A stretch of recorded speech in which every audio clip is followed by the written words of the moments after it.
Nick of Time show. Go check out that show. It's a great show. It's a great show. New York, New York, big city of dreams. New York, big city of dreams.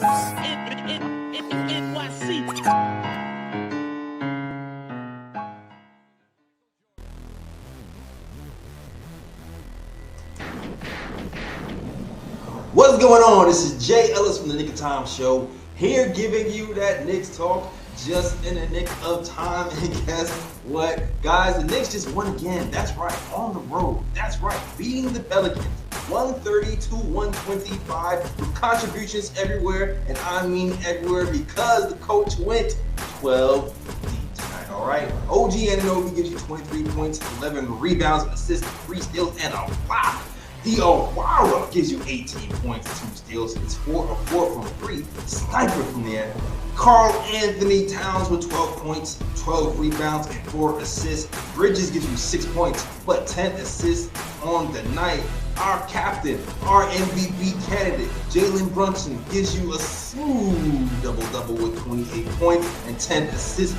Deuce gives you 14 points. Diawara even chips in with 9.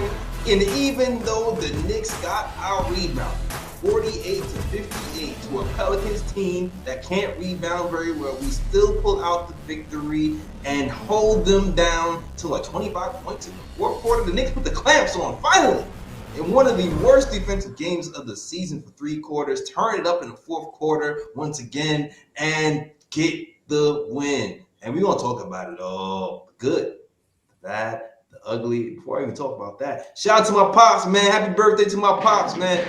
One of the reasons why KOET is even here, because of my pops. Shout out to my boy, my pops, Charles Ellis Jr. What's going on? All right.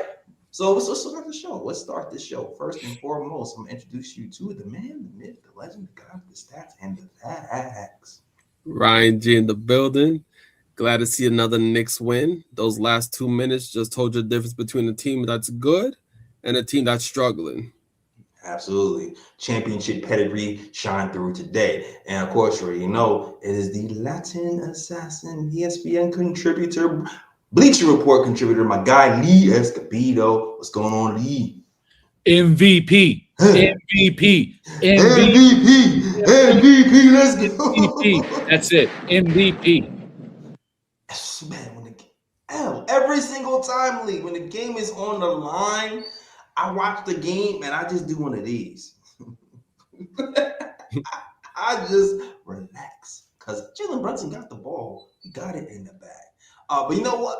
Before I even get into the X's and O's and who plays and who's didn't, I just want to start off this program by talking about the magnificence of Mike Brown and his coaching and the culture that he's setting with this new Knicks team. Who?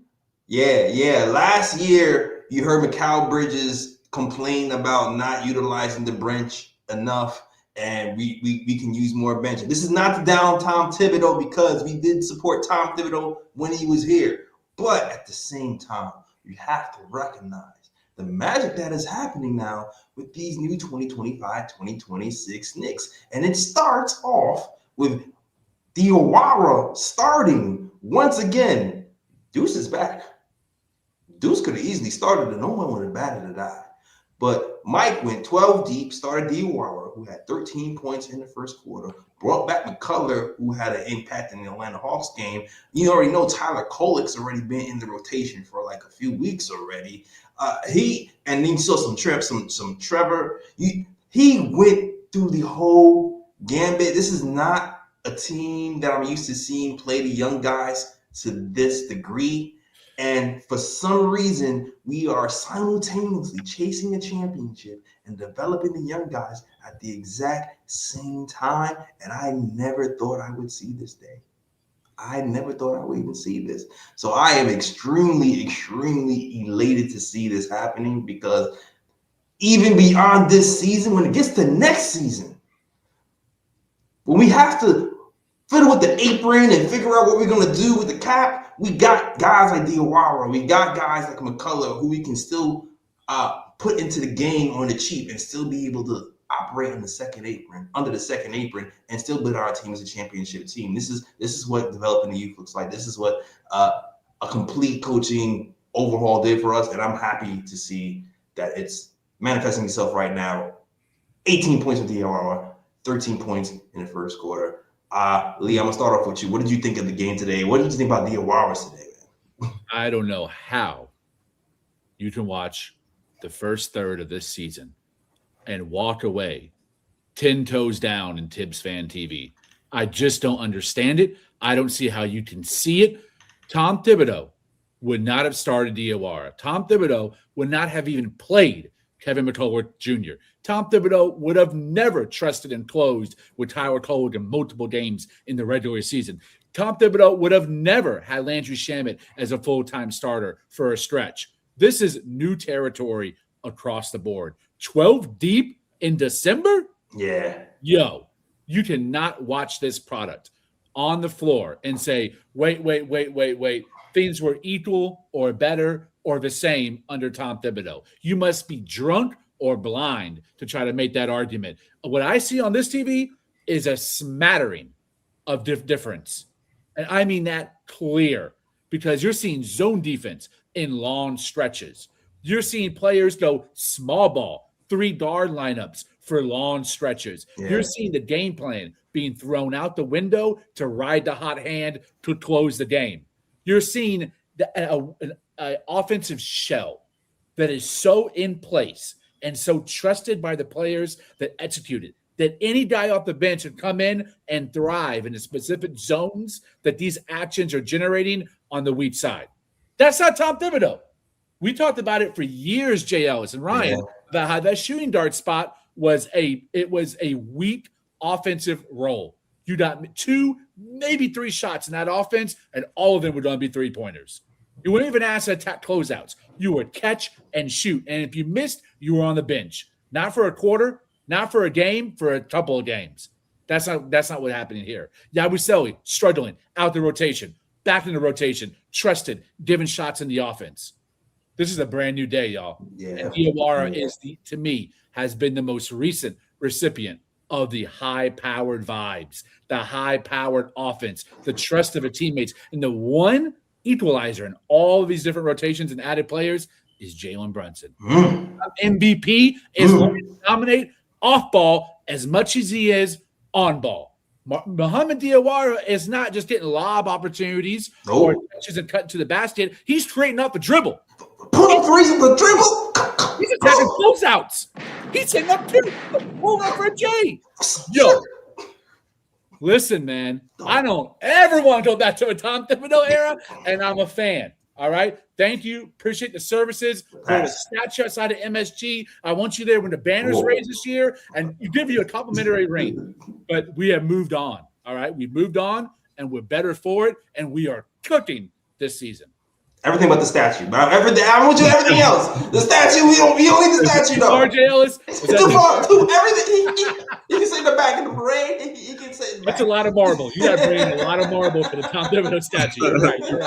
You're right. Oh man. It's hard out here in these streets. Go ahead, Ryan. Good turn, Ryan. Cook. Yeah, let's go. Oh, I thought Jales was gonna go. Nah, I said go ahead, Ryan. Okay, my fault.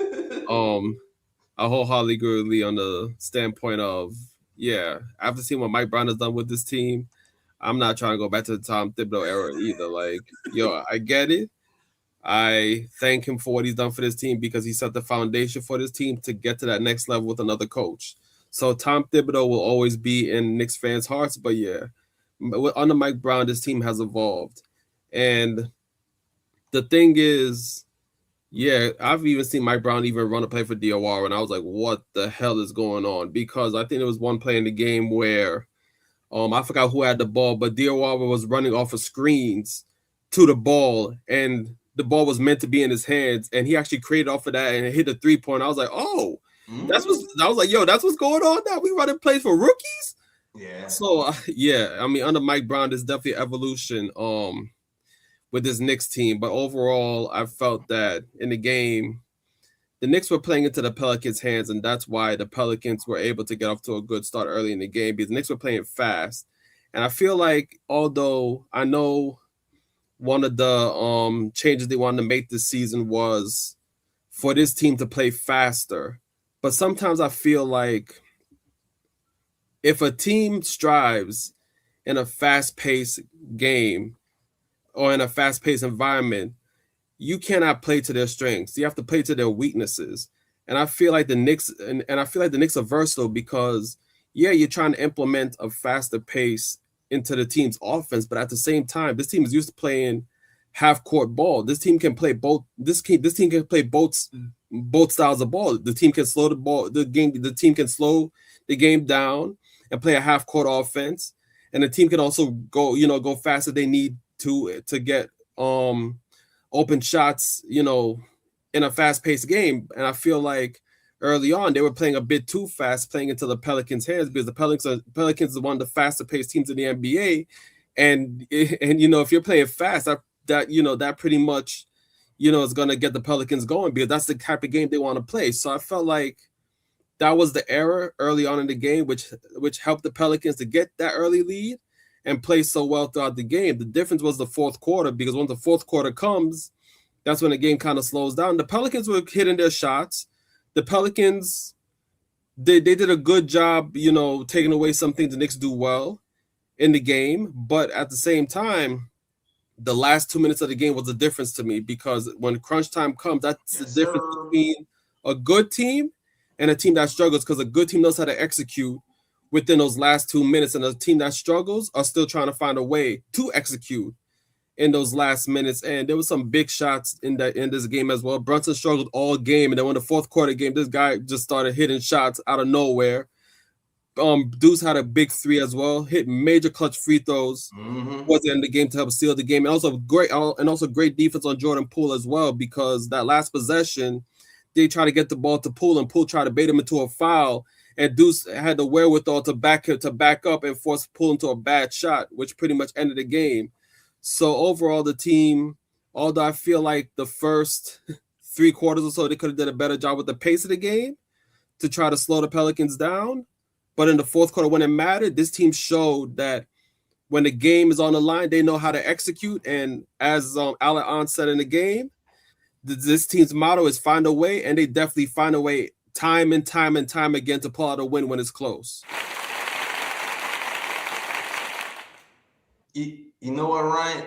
Deuce definitely had a big impact on this game. When you talk about fast breaks, though, you have to remember, like, we're missing one of our best fast break players on our team. Josh Hart is a one-man fast break. He's a fast break man by himself. So when you're trying to run with your team, you're missing Josh Hart, who's kind of like the Mikal Bridges running mate. Like, he's diming up Mikal Bridges on the fast break or taking it himself. And on top of that, Deuce McBride also is a guy who thrives in that fast pace. He didn't really see a lot more minutes until the third and fourth quarter. So I feel like that kind of contributed to why maybe the fast break didn't look as clean as it usually looked.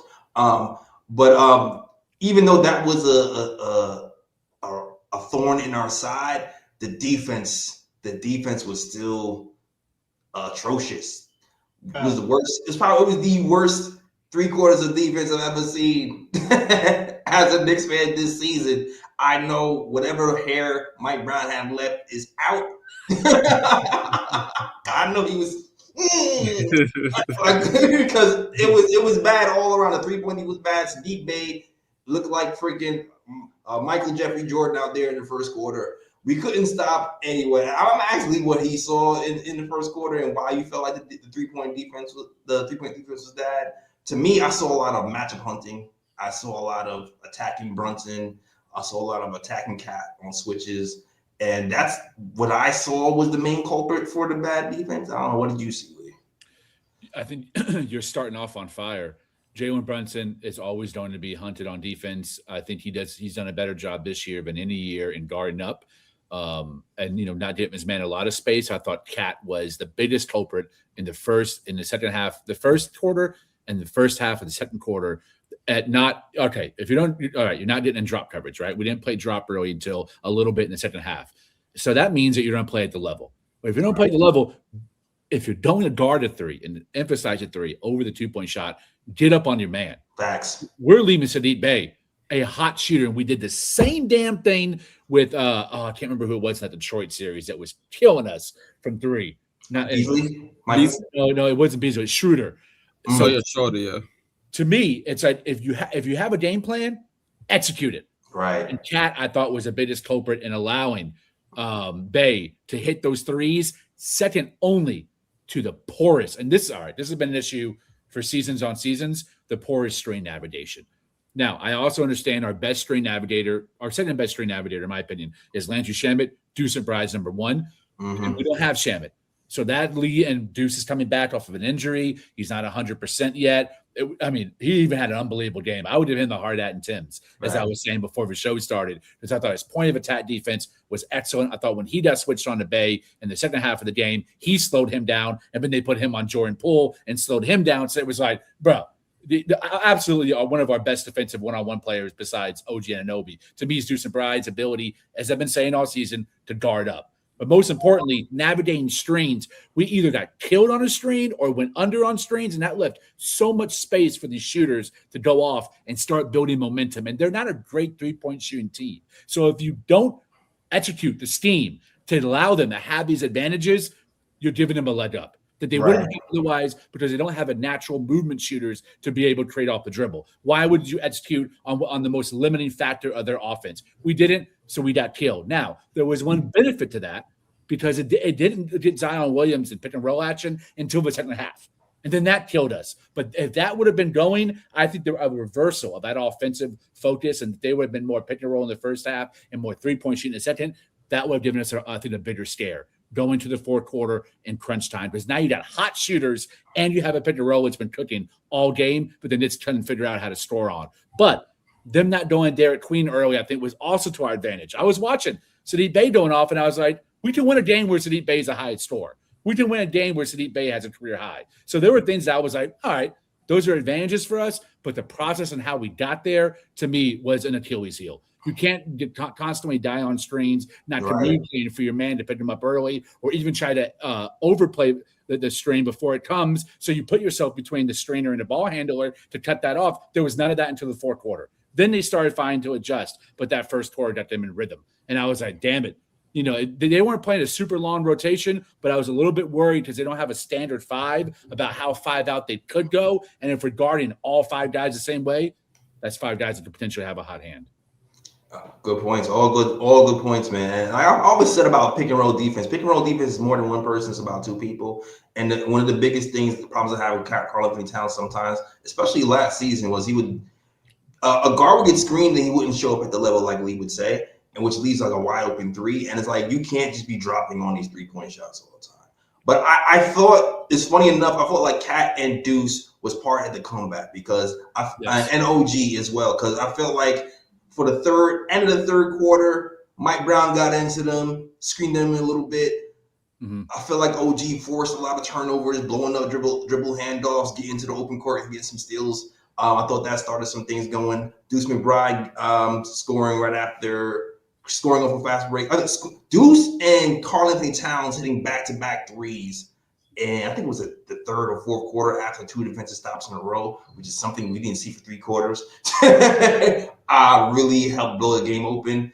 And I think we started to get some momentum from there, where it was a slugfest.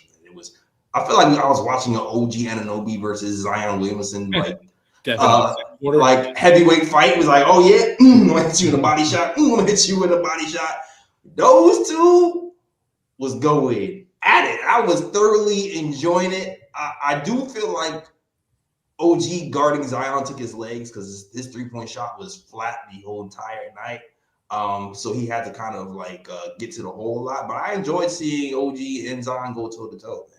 And you can conceivably give OG hard hat and the Timbs as well, even though Zion cooked them. But like Zion, but I also feel like OG started off the domino effect of getting multiple defensive stops in that end of the third, beginning of the fourth quarter, along with Deuce. But I'm definitely not mad at Deuce getting the hard hat and Timbs, especially because of what we saw him do to Jordan Poole for sure. The transition defense and the defense at the rim going up vertical by Deuce McBride. Excellent. It contained some of those late game runs, but they tried to get back into a transition game. I thought Deuce was especially solid. And someone else I want to give props to who was solid at the rim.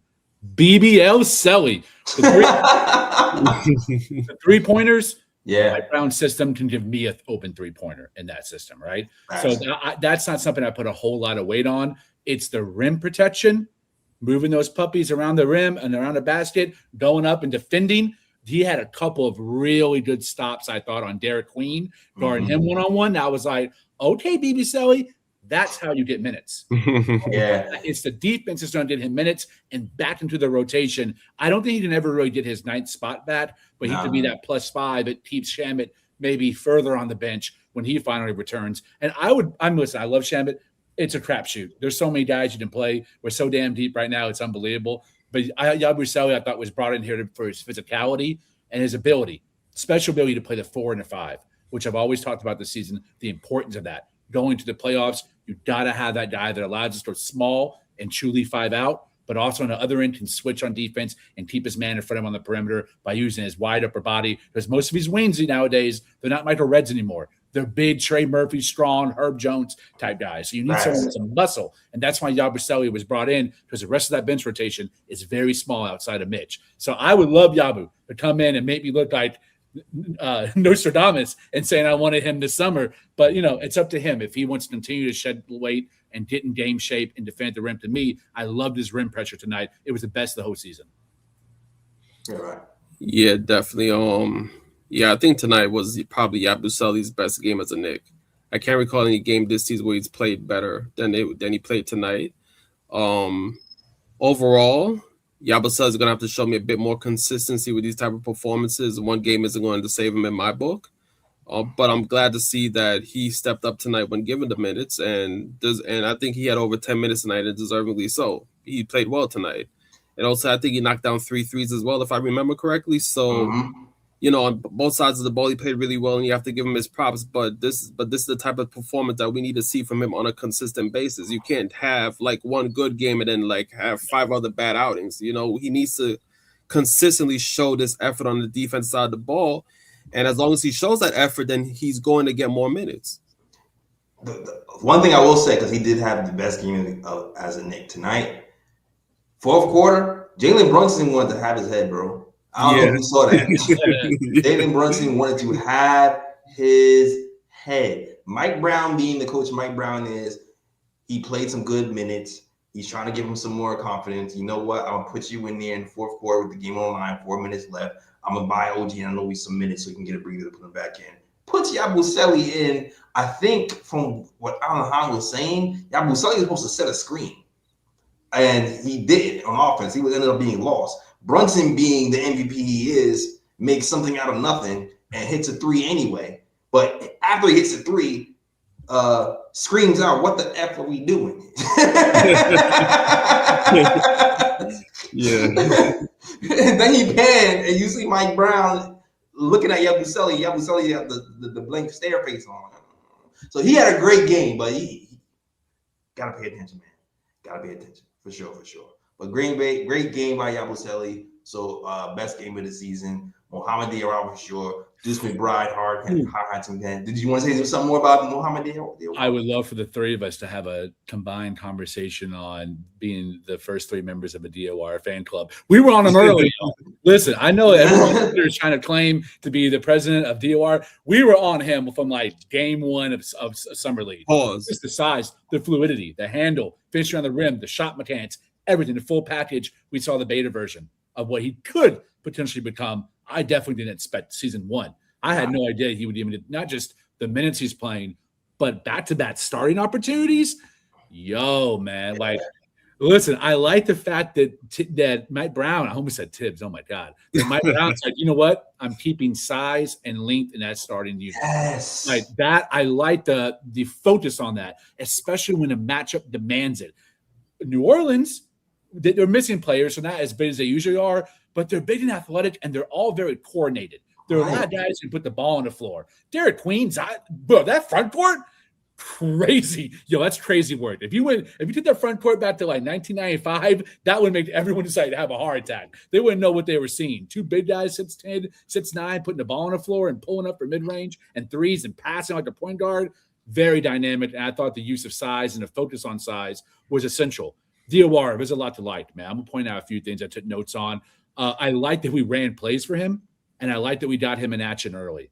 I noticed, I said it last game, I think when I was on by myself, that Cat was really looking for him in that last game, putting him in some two-man action to try to get him some rhythm. But Cat, I thought, put him in some very low percentage action for the type of shots he was taking. Tonight, we got him great looks. And that offense, that wheel was spinning to where when he caught it, most of the time, he had wide open looks. So good on the team and on Mike Brown for steaming that on purpose for the first looks he gets to be easy looks to get him in rhythm. Also, something I'm not used to seeing is someone who's really great closing out on three-point shooters. Yes. Diawara, baby.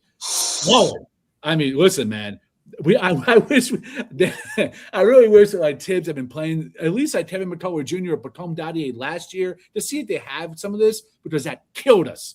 The three-point defense killed us last season, being able to guard that perimeter. And sometimes just having someone out there that sets the example, leading by example, can change the tone of the entire other four rotation players who are sharing the floor. I've seen it across the NBA. When one guy brings an intangible to the court, it can have a domino effect, where now the whole team is trying to put effort on that side because someone is leading the way. As well, the three-point shot. I mean, he is able to do just about everything that Mike Brown's offense allocates for and pushes for, which is hitting those open threes above the break and in the two slots on the corners, but also attack the closeouts along the baseline, which we've been talking about all season too. That's been an emphasized point of attack for Mike Brown, is to use the baseline, the offense, as a floater, as a lob device, for the weak side to have an offensive rebounder for second chance putback points. I thought Diawara fits in all of those themes, and it's a really strong, big, hard to defend player. I don't know how you do it, man. And I think he benefited from Karl-Anthony Towns and Brunson's gravity. That's one of the reasons why I think he's looking even better than he does. But listen, man, he's plug and play. This is a gem. Toman, how do you pronounce his name, y'all? That other bum was on too. Yeah, he gotta go. He gotta go. Yeah, he get no minutes. Yeah, and I need Diawara. Whatever you got to do, man. Bring up Dean Pate, or just put Diawara in a long-term deal. And cut Pacome Dadier, whatever has to happen, right? Make it happen to where we can have Diawara locked up for the future. But, in Leon we trust. I'm just saying. Yo, Lee, you want to say something? Go ahead. No, all I was going to say is that Diawara is finally breaking the curse of French players who has played for New York, because Diawara looked like a gem. Yeah. For the Knicks, especially in this game, hitting threes, playing defense, like Lisa, attacking closeouts at the three-point line. He had an overall great game today. And here's the thing, because I don't want to get back to this, but I have to say it. Here we go. Under Thibs, right? Thibs wouldn't give none of these young guys a chance to play in these games, even when the Knicks were short in their rotation. Yeah. He still didn't give these guys a chance to play, and the only way these guys are going to improve is giving them minutes. That's the only way they're going to improve. If they're just sitting on the bench just watching the game, their game isn't going to go anywhere. And early on this season, Diawara, his defense is always there. We know that he's a defensive player, but offensively, he was struggling. Yeah. It seemed like he was lost on the court, and it didn't seem like he knew what to do on offense. He was hesitant in a lot of his moves and all of that, but now he's getting minutes. So as he's getting minutes, he's adapting more to the offense, and he has more of an idea of what to do what to do on offense. And now that's contributing to his offensive game going more. And what happens? Confidence grows more. Yep. And now instead of him being just that defensive weapon, now he's able to contribute offensively as well, because he's getting more and more minutes as the season goes on. So it just goes to show you, when you have guys that have potential, you can't just sit them on the bench. Yes, we understand the Knicks are a deep team. Yes, we understand the Knicks have championship aspirations. We understand that. But when you have young guys on your roster that have growth potential, you have to try to find time for them. Even if it's garbage time, if the Knicks are blowing out other teams, you just have to try to find a way. And the thing I like about Mike Brown is he's not just playing them during garbage time. He's giving them real minutes against real NBA teams, rotations during the season, and it doesn't matter who's hurt or whatever the case may be. He's finding time for everybody, and that's what I like about Mike Brown. Yeah, I agree. Listen, man, Lee touched on something before about the closeouts. I feel like we've had problems. We've had problems guarding the rim and then recovering, like stunting and recovering to the corner three. The motor of Diawara is out of this world. So you have a guy who's what is he, 6'9", with a high motor, and is also long. That's the prototypical wing player that we've been looking for years. We've traded 5 first-round picks, half our team, to get these type of players, and OG Anunoby and Mikal Bridges in that building. And the Knicks drafted this dude at 51 for nothing. And I'm not used to seeing us hit like that, let alone play a player like that in the championship season while Brunson is going off and we're still winning. We are threading that perfect needle of developing the youth and keep going our championship aspirations. So I'm loving the motor on defense, closing out on threes and guarding the rim. I'm loving the activity of his hands, how he's poking away the ball when people are dribbling, causing steals, getting into the open court. You saw he got into an open court before, even though he missed the layup. I loved how square he is when he's shooting the threes. Yes. He looks. When I saw him start to shoot the threes early in the season, I'm like, no, he looks like him and Deuce remind me of the same kind of like form. I'm like, I think you said that in Summer League. I think you said that in Summer League. Yeah, I was like, I said it in Summer League. I was like, his shot's gonna come around because I can already see his and Deuce's form look pretty similar. Like that, I buy the shot. And lo and behold, this shot is here. So you putting all that together as a 51st pick, it's beautiful.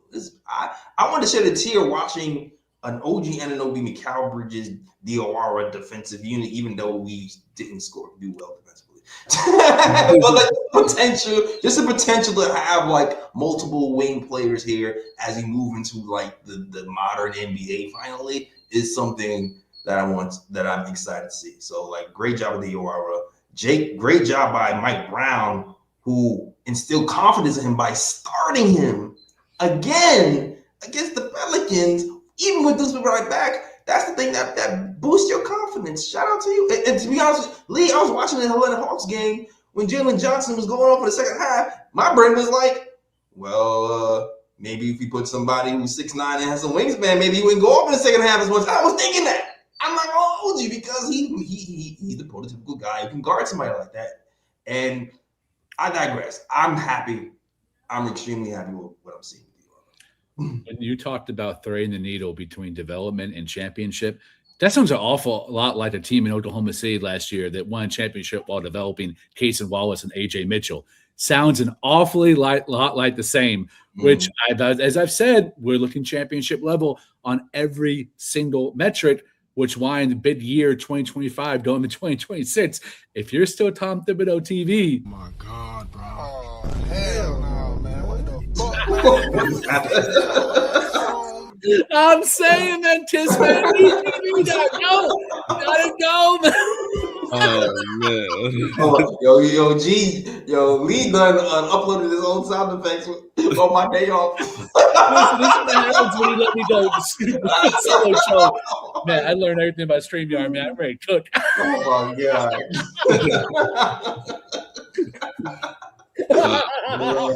Oh my God. Oh, I love y'all, man. Oh, too funny. I'm dead. Oh man. But yeah, a great game. Anybody else want to talk about? I talked about OG and Jalen Brunson. Yeah. Oh yeah, maybe him. Maybe that guy. Cooking MVP, man. Maybe wow. Maybe that guy. Once again, he can suck for 3 quarters, and I won't be worried. Like, not at all.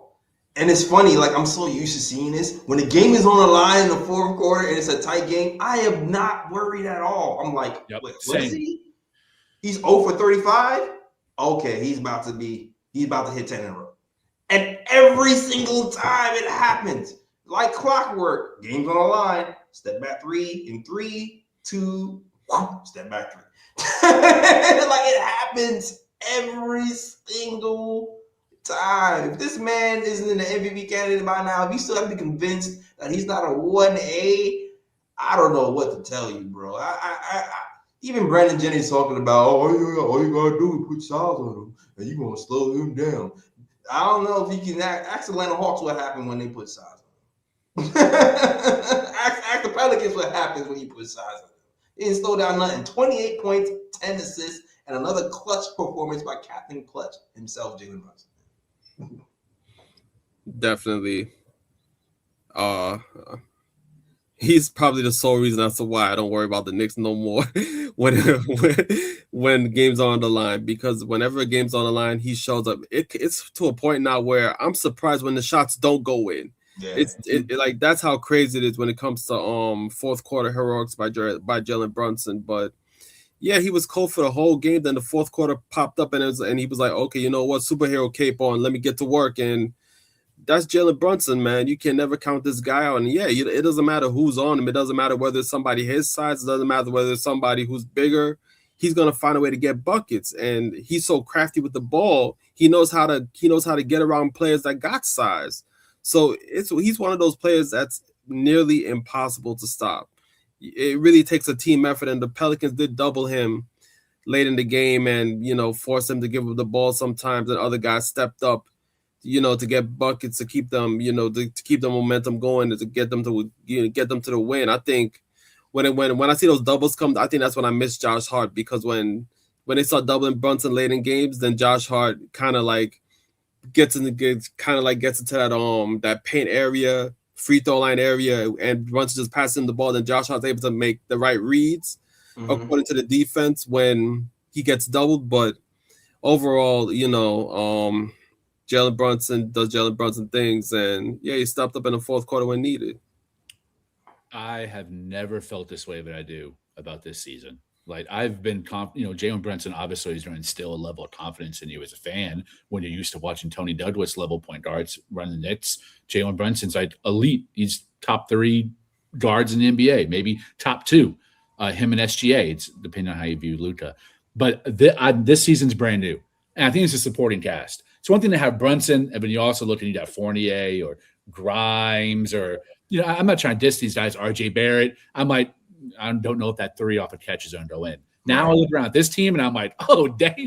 Yeah. it's that meme with Shannon Sharp. Some of this, some of that, some of this, some of that. Yeah. It's barbecue chicken, man. Yeah. And that's a feeling I've never had as an Knicks fan. That just shows how unbelievable Jalen Brunson is, because listen, New Orleans, they're a very good transition team. I tweeted, they schemed against us really well. I thought they obviously watched tape. One of their assistant coaches watched tape of how Karl-Anthony Towns cooked in pick and roll last game, and they made sure they defended him the best way possible, but did him frustrated to throw different type of coverages at him. They did a really good job of that fake. I don't know how you would word it. It was like a fake double team when he would drive as the ball handler and pick and roll. It was like they were trying to double, then they would pull back, and it would confuse him. And that the hook was like there was no body covering the hook and the physicality, so it looked real obvious. Stunt recover. Yes, stunt recover. They did a lot of that tonight on him, and it got in his head. He didn't know how to maximize it. And also, they knew when to throw that double at him, too, when he was in that elbow of that pinch post action to take away his playmaking chops. So I thought he was steamed out. Bridges was passive.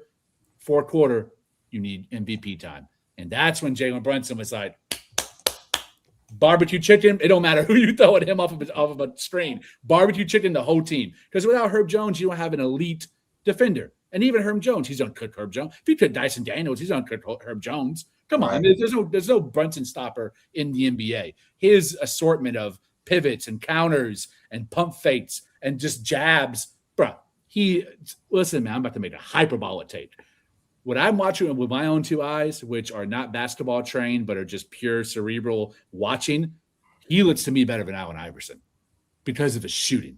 The shooting's a big difference. Now, Allen Iverson getting to the rack, absorbing contact, and finishing, obviously, check. Iverson, but the whole game, right? Pull up in the mid-range, the counter in the mid-range, at least a one more step, gather, and then to the hoop, Brunson.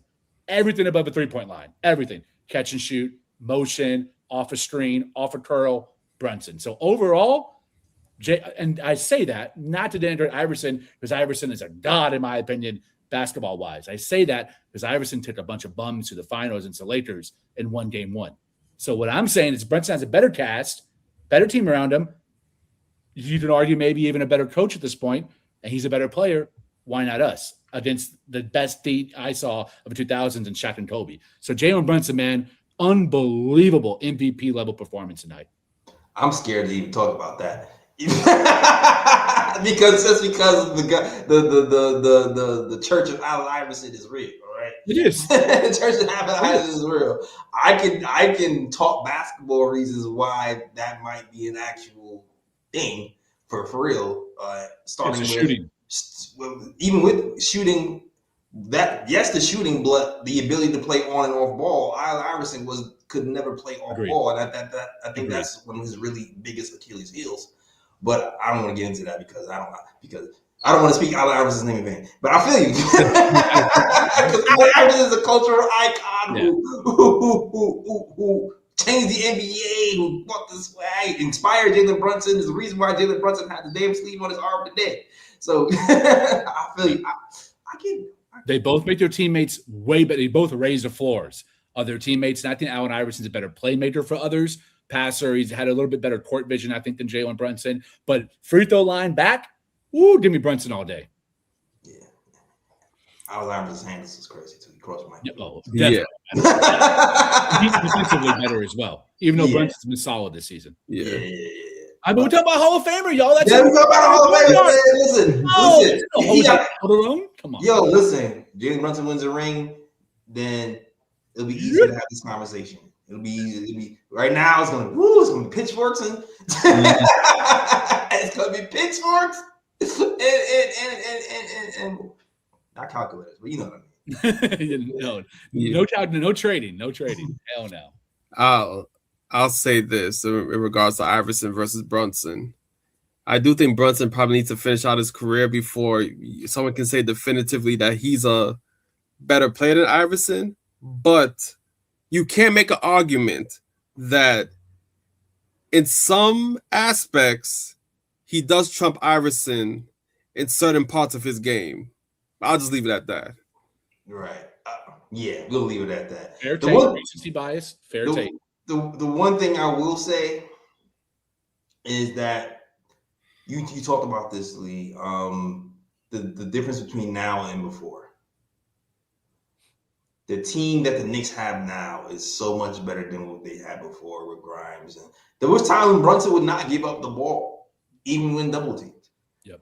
There is that famous that Miami series when he was being double teamed and Josh Hart was at the top of the key screaming for the ball and he wouldn't give it up. Now I will scream this to the moon. I do not blame Jalen Brunson for not passing the ball to Josh Hart that Miami series because he was such ass. Every single time Josh Hart got the ball, he would just freeze and reset and chuck a bad shot. It was basura, as Ryan G would say. The front office in Leon Rose has done such a good job of actually putting competent basketball players around him that now he is way more comfortable passing the ball in those type of situations. Now you're passing the ball out to Deuce McBride, who's been one of the best three-point shooters in the league and hit a dagger three in the quarter to help you win the game. Now you're also passing it to OG Anunoby. We packaged up RJ Barrett and Emmanuel Quickly for, who can also hit the corner three or fake and dunk it on Zion Williamson's head. Like, we actually have a cast of players that he won't mind passing the ball to. And shout out to Leon Rose for doing that and continuing that with now he can pass it to Mo Diawara next season. All right. I think I haven't went on one of these spiels in a while, so I'm gonna keep it very short.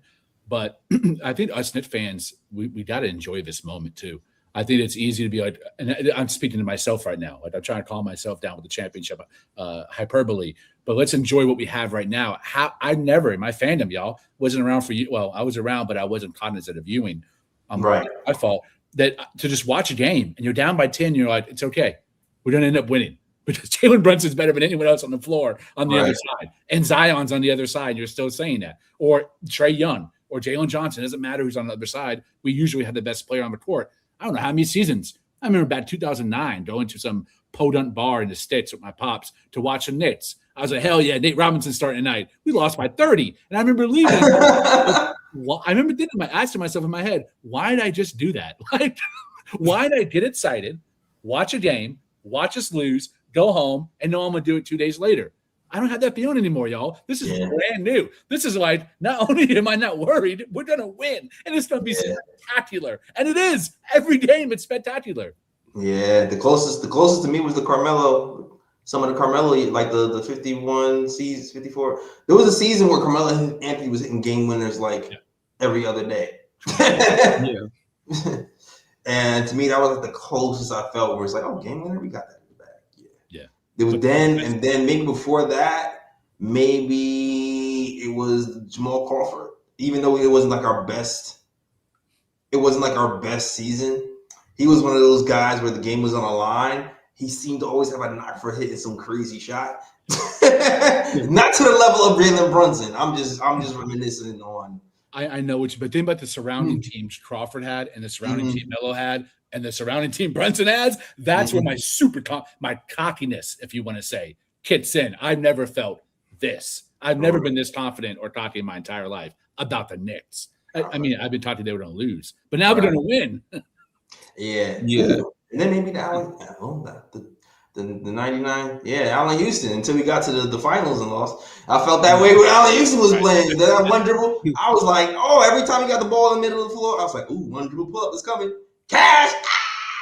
Shout out to my guy, Allen Houston. Yeah, I think for me, the last time I felt anything remotely closer, this was the 2012-2013 season. That Knicks team had me feeling similar to this, but even then, like the way the team is now is even above the way I was feeling about that 2012-2013 Knicks team. So, yeah, I think right now is probably my high as to how I feel about the Knicks. Even that 99-2000 season, it took a while for the Knicks to finally get their groove of that season as well. It didn't start out too well, but they got to the finals. But yeah, I think this is by far, like from the first time I started watching the Knicks, this is probably by far like the highest I felt about any Knicks team in my life, honestly. Yeah, absolutely, man. Thoroughly enjoying this win. Yep. Looks like we're on pace to 7, 8 win season. Oh, we out there.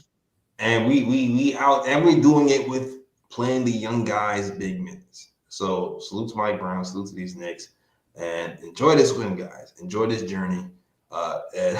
And also enjoy us. And if you do enjoy us, listen, we are 24 subscribers away from 9,000. So if you're loving the show, especially you guys on Twitter, we're rocking on Twitter, man. I've been rocking on Twitter. I see 297 people or something. Let's go. It's 78 in the chat on YouTube, which means is about, I can't do math that well, 120 people around on Twitter who might not have subscribed yet. If half of y'all subscribe, we will reach 9,000. All right. We trying to get to 10,000 for sure, but before you get to 10, you gotta get to 9. So if you're enjoying the show and you want to support us, the best way to support us is go to youtube.com/The Nick of Time Show. Hit that subscribe button or like or share. All right. Also, we do appreciate the super chats to help keep the show going. Pay for subscriptions and the StreamYards and all that stuff, so we don't have to come out of pocket to give y'all a free show. All right. So if you want to help us build, hit us with a super chat. It's going to go towards the program and keeping things going. All right. So I appreciate you guys. All right. Anything else you guys want to mention? Only want to mention one last thing. What is it? OG Anunoby. If he is not on the all-defensive first team at the end of the season, furniture will be moving. That is all I'm going to say. Furniture will be moving. I agree. And that last foul on OG was BS. Yeah, that was BS. Yep. That should have been refs were horrible. Yeah, that should have been a no foul. Absolutely.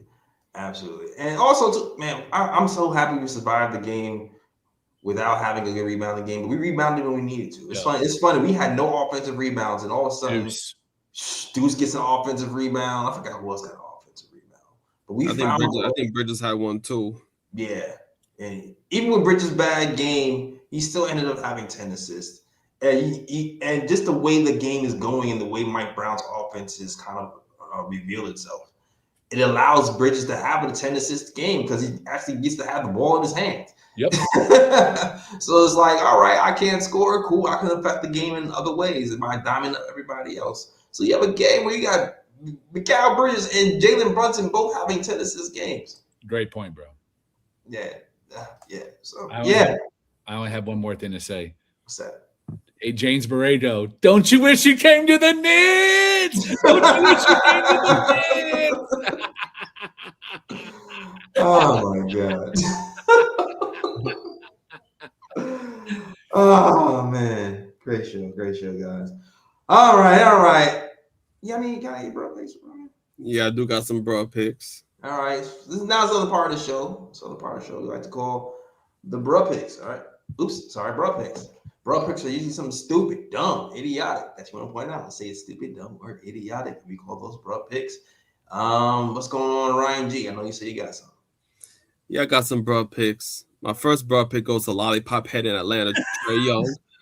Because if you've been following basketball news as of late, the Atlanta Hawks are considering trading Trae Young because since he's come back from injury, the Hawks are 0-6. They've lost every game that Trae Young has played since he came back from injury, and they've given up 125 plus points in each of those games. Whew. That's a good one. What do you think is going to end up? I feel like his value is so low. I feel like it's going to be a trade for it's going to be like a Ivers trade for Ivers trade type of situation. He doesn't fit in very many places. Yeah. I thought about that. I thought maybe Portland is a decent place for him to land. Maybe a point guard, maybe like a Jeremiah Grant type salary combination. Scoot Henderson for him. You think they'll give up Jeremiah Grant for him? Well, Jeremiah Grant would be like the base of a salary. So it would be like him and then Robert Williams that almost matches plus Scoot Henderson and maybe like one protected pick. Oof, that's too much. They're kind of ahead of schedule right now. They're in the playoff picture. Denny's having an all-star year, so maybe they go for it. But that's the best one to find. And there's just not a good deal out there. Yeah. I think for a team to bring in Trae Young, I think they're gonna need probably a two guard who's a good point of attack defender, and they're gonna need somebody who's a good rim protector as well. It has to be a team that's really strong defensively that can kind of mask his defensive issues when he's in the game. So I think you have to look at teams like that, like a team that can afford giving up a couple pieces to bring in Trae Young in his offensive game, and they can kind of mask his errors on defense. So I think you have to look at rosters that are pretty strong defensively and can afford to lose a couple pieces. That's crazy because isn't that the Hawks? Never mind. Yeah, right. Yeah, unfortunately. Wasn't that the point of having Jalen Johnson and Kristaps Porzingis? I'm just kidding. I'm just saying. What do y'all think about him going to Miami? Ooh. That makes sense. Yeah. That makes sense. Is Pat Riley gonna pull his hair out? Maybe for like Wiggins as a salary base, plus some other ancillary pieces. They don't really have any. Jovic maybe would be the young piece that would go. But as long as they keep Bam and Ware, then they become not necessarily dangerous, but a team I don't want the Knicks to face. Yeah, because they actually have somebody who can make stuff happen now. Yeah. Instead of just going straight up transition every single time to get a bucket. And yeah, that actually might make some sense. I want to hear. I actually need to hit this question actually because this has been a topic going around Knicks Nation. Do you guys think Saddiq Bey was putting on a show for the front office tonight? We were having this conversation in our group chat. As I mentioned there, I'll mention again the role he has in New Orleans. He would never have in New York. You'd have to look to like what is Diawara getting in the offense? What's Yabu getting in the offense? I think the maximum is like 12 points you can possibly score, and that's a great night, right? Because you hit 3 threes, maybe you attack 2 closeouts, and you went to the line once. So that's really what this offense will give you, not because the offense is not flexible, but the majority of the angles are built for the starting players and Jordan Clarkson, the guys who are actually on ball. Bay is not going to be on ball in pick and roll action, high pick and roll, coming off a curl and pulling up a 3 like he was tonight. That's not going to happen here in New York. And also, with the salary contracts, he makes more than Yabu Dabadoo, so it had to be Yabu and Pacome going out, which means are you then bringing in another mini salary to match that, fill that guaranteed spot, or are you bringing up who's on the Trey Jameson Jr. to a standard deal, and then or Tevin McCullough Jr. to a standard deal, and then trying to sign Dink or something? Sure, we have Brock Aller. Anything's possible. I don't think we would do something that isn't that clean. That we have to make all these other moves, and then we lose someone because of it. So it's not really a smooth deal. He needs shots, usage, on ball, minutes. We don't have that for him. I hear you. Yeah, and I also feel like at the moment, the way the Knicks are set up, I think it's really hard to make a move for anybody because the Knicks are proving right now they're about 11, 12 deep at the moment. And the Knicks don't really have a lot of weaknesses at the moment as well. So to make a trade at this point in time, it has to be somebody that can it's plug and play. Yes. You know, somebody that you can trade for where you can just plug him into the lineup and he just fits and he just gets whatever he can get within the offense. And like Lee says, Saddiq Bey is more of, you know, that guy that you're going to put the ball in his hands and he's able to create and things of that nature. And yeah, when he's with the Knicks, he's not going to be able to do that with the guys currently on the roster. So I think if the Knicks are to make a move, we have to look at more at guys that you can just plug into the team and they're just able to just fit in and just get whatever they can get within the Florida offense, as opposed to somebody that's gonna need the ball in his hands to create and score. So, man, it's kind of funny though, because I was watching the game and I was like, I wasn't really thinking Saddiq Bey was trying to put on the show for the front office, and I kind of think Trey Murphy was kind of like, you know what? Let me kind of ingratiate myself with these guys and see if they're going to come after me. Because after the game was over, my guy definitely went over to the Knicks bench and was just dapping up everybody ASAP. So I don't know. I don't know. I don't think that's happening either. Unless, well, I don't even talk about that now. I don't even talk about that now. All right. Yeah. Any more broad picks? Yeah, another broad pick was a Kyle Lowry, because there was a clip where it was a shoot around before a game. I don't know against who, but Kyle Lowry, you know, my guy got the BBL. You know, he's older now. He don't got the hops like he used to have, so he can't dunk like he used to dunk. So Tyrese Maxey, another player on the Sixers, were trying to assist him, you know, to dunk the ball, and they were lifting him up, you know, towards the basket for him to dunk, and they lifted him up twice, and he missed twice. So even when they lifted him up, he couldn't dunk. He still couldn't dunk. Ouch. Wait, how the hell is Tyrese Maxey lifting up Kyle? He had help. I'm about to say. Yeah, he had help. Some super serum or something? Because there's no way in hell Tyrese Maxey is lifting Kyle out his big ass up. That's how J. Ellis lifting me. I'm in the gym. I can do some push-ups and all. Yo, crying, yo. I'm not on the roids.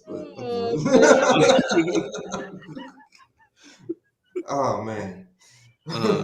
And my next broad pick goes to Cade Cunningham, because the other day against the Jazz, the Pistons trusted him to win the game at the buzzer for them, and my guy got the ball, took the three, and missed wide left. Yep. Yeah, that's always my argument when it comes to Cade. Just let him shoot the damn threes. Pack the paint, let him shoot the threes. Treat him like Elfrid Payton. You know what I'm saying? And the fact that they don't got no damn shooters on that team, like you just play the numbers when it comes to close games to me. When it comes to KD, that's how I see it. Play the numbers. And my last broad pick, I don't even know if this might be an ooh pick. I guess it depends how you look at it. But Jose Alvarado. Oh my god! In the Pelicans against the Suns, him and Mark Williams gets into a fight. Mark Williams is way taller than Jose Alvarado. He got this dude by at least a good, probably 10 inches of height or whatever the case may be. He got him by a good amount. And my guy Jose Alvarado did not care about size. He grabbed up dude's jersey for a right hook and connected with dude's face. And in the background, Jordan Poole was watching the fight. And when he saw Jose Alvarado connect with dude's face, Jordan Poole put a look on his face like he couldn't believe it. Yeah, I bet he was having flashbacks. Never mind. I think my guy had flashbacks to the Golden State days because he saw Jose Alvarado laying there right. He was like, I felt that before. Yeah. Yep. Yeah. The height to get, because I saw him. He had to reach. He had to really reach to hit that guy's face. Yeah, I don't even know what to give that. I don't even know. What did the fight start over though? Like I couldn't really tell how it started.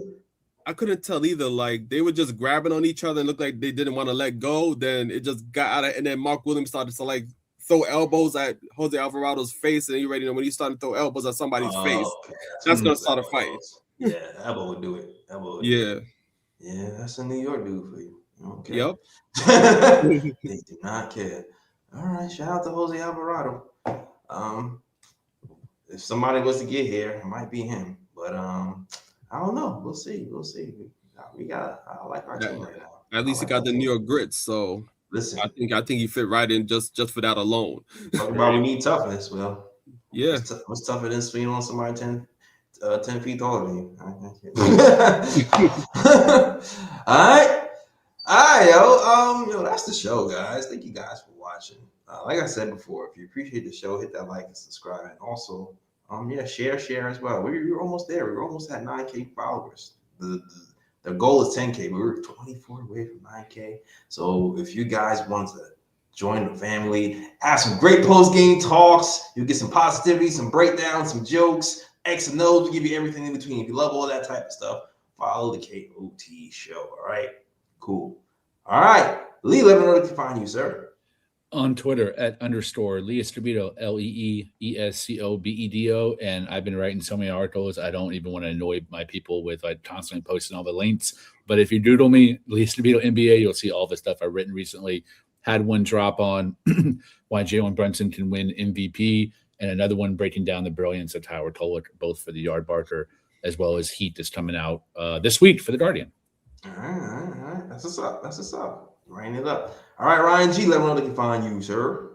You can find me on Twitter at RyanGKOT. You can also find me on Instagram at Sir G is Chillin'. Sir G is chilling. That's SIR. G is CHILLIN. Also, before we go, I want to pick up Lee right quick because the last show, he had a solo show for the KOT show, and he killed it. So I want to pick up my guy Lee, growing right before our eyes. Appreciate you, bro. Appreciate you. If y'all would have seen Lee before we first episode here to now, it's like, what?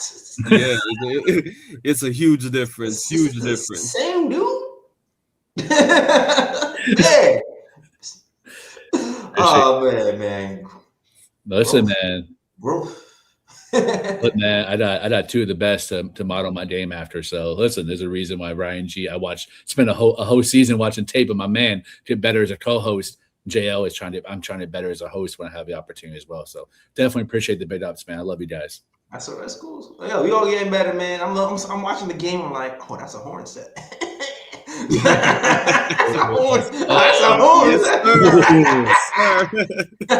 Oh, my boy, appreciate it. Yo, once I start spotting the wheel, I'm like, I see the wheel, son. I'm like,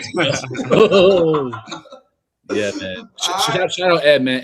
Eb's the one that inspired me. She would be dropping little like phrases and stuff, and I was like, "What the hell?" Trying to Google it while I'm on the podcast, figure out what she's talking about. So she's the one that inspired me to up my game. There's still so much vocabulary that like stunt recover, right? It's like there's so many things to try to remember, and I didn't play, so I'm learning this all on the fly. You know, it's a lot of memorization. So I appreciate you guys always helping me out as well. I have an idea, but I don't want to say it right now because ideas get copy quick here. No, for sure. And you know the haters are watching. You know they're watching. But yeah. I'll see. I'll do that for after the show. Tell you guys. All right, that is the show. Thank you guys for watching, and as always, it's a mess out here in these Knicks streets. That's the show. We out of here. Like, subscribe. Peace. York, New York, big city of dreams. New York, big city of dreams. NYC.